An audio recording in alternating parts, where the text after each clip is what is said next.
ಏನಕ್ಕೆ? ಅವ್ರು ಗೆಲ್ತಾರೆ, ಆಡ್ತಾರೆ, ಚೆನ್ನಾಗಿ ಆಡ್ತಾರೆ. ಹಾಂ ಹಾಂ. ಆಮೇಲೆ ನಿಯತ್ತಿಂದ ಆಡ್ತಾರೆ. ಹಾಂ, ಅವರೇ ಗೆಲ್ಬೇಕು ಅಂತ. ಅವರೇ ಗೆಲ್ಲಬೇಕು ಅಂತ ಇಷ್ಟ. ಬೇರೆಯವರು ಏನಕ್ಕೆ ಗೆಲ್ಲಬಾರ್ದು? ಬೇರೆಯವ್ರೆ ಅವ್ರನ್ನ ಚೆನ್ನಾಗಿ ಆಡಲ್ಲ. ಧನರಾಜ್ ಅಂದರೆ ಏನಕ್ಕೆ ಇಷ್ಟ ಇಲ್ವಾ? ಇಲ್ಲ, ಅವರು ಹನುಮಂತು ಆಡ್ತಾರೆ. ಆಡ್ಬಿಟ್ಟು ನಾನೇ ಆಡ್ದೆ ಅಂತ ದುರಾಗ ಆಡ್ತಾರೆ.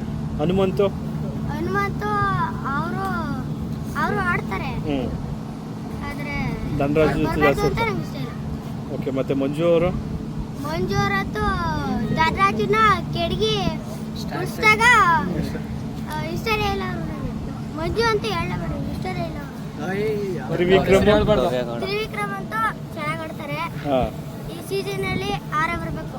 ಮತ್ತು ಭವ್ಯ ಗೌಡ ಜೊತೆಲೇ ಇರ್ತಾರೆ, ಅವರು ಅವ್ರ ಹೆಸರು ಹೇಳಿಲ್ಲ. ಅವ್ರ ಭವ್ಯಗೌಡವರು ಹ್ಞೂ. ಅಲ್ಲೇ ಹೆಂಗ್ ಆಡ್ತಾರೆ. ಮತ್ತು ಗೌತಮಿ? ಹಾಂ ಗೌತಮಿ ಅವರ ಆಟ ಏನು ಅಷ್ಟೇನು ಚೆನ್ನಾಗಿ ಆಡಲ್ಲ. ಹಾಂ ಹಾಂ ಮೋಕ್ಷಿತ್ ಅವ್ರು ಚೆನ್ನಾಗಿ ಆಡ್ತಾರೆ. ಹಾಂ. ಮೋಕ್ಷಿತ್ ಅವರ ಜಾಸ್ತಿ ಆಟ ಆಡೋದು.